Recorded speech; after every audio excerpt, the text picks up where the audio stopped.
இளைஞர்களில் பலர் இன்றும் துரிதங்களை நோக்கி ஓடுறாங்க. துரிதம் இழுத்து கொள்ளக்கூடிய அத்தனை விஷயத்திலும் சுதேசி தொலைந்து கொண்டே இருக்கிறது. இந்த உணவு எனக்கானதா? என் விவசாயியிடம் இருந்து வந்ததா? இந்த உணவை நான் விலை கொடுத்து சாப்பிடும் போது அந்த விலையில் கிடைக்கக்கூடிய லாபம் என் நாட்டு மக்களுக்கு பயனளிக்கிறதா?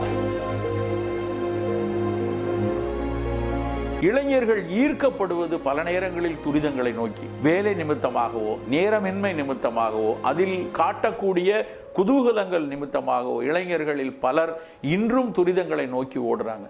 அவர்கள் மிக மிக சுயசார்பு சிந்தனையோடு பார்க்க வேண்டிய ஒரு விஷயம், இன்றைக்கு துரிதம் இழுத்து கொள்ளக்கூடிய அத்தனை விஷயத்திலும் சுதேசி தொலைந்து கொண்டே இருக்கிறது. இந்த சுதேசியம் தொலைய ஒரு சூழல்ல முழுக்க உணவு கலாச்சாரம் வேறு யாரோ ஒருத்தர் அதை நம்மை வழிநடத்துவது போல, நீ எதை சாப்பிடணும், நீ எதில் குதூகலிக்க வேண்டும், எது உனக்கானது, எது உன் உடலுக்கு ஏற்றது என்று எங்கேயோ யாரோ ஒருத்தர் நிர்ணயித்து அதை நமக்குள் திணிக்கக்கூடிய ஒரு சூழல் இன்னும் பல மடங்கு பெருகும். இன்றைக்கே பெருகி இருக்கிறது, இன்னும் பல மடங்கு பெருகும்.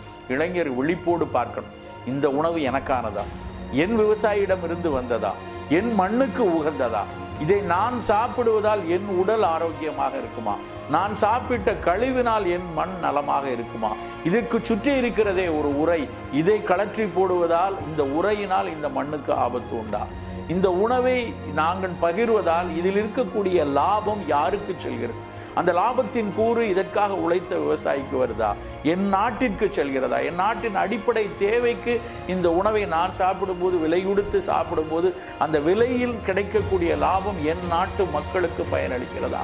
இந்த பார்வை ஒவ்வொரு இளைஞனுக்கும் வேண்டும்.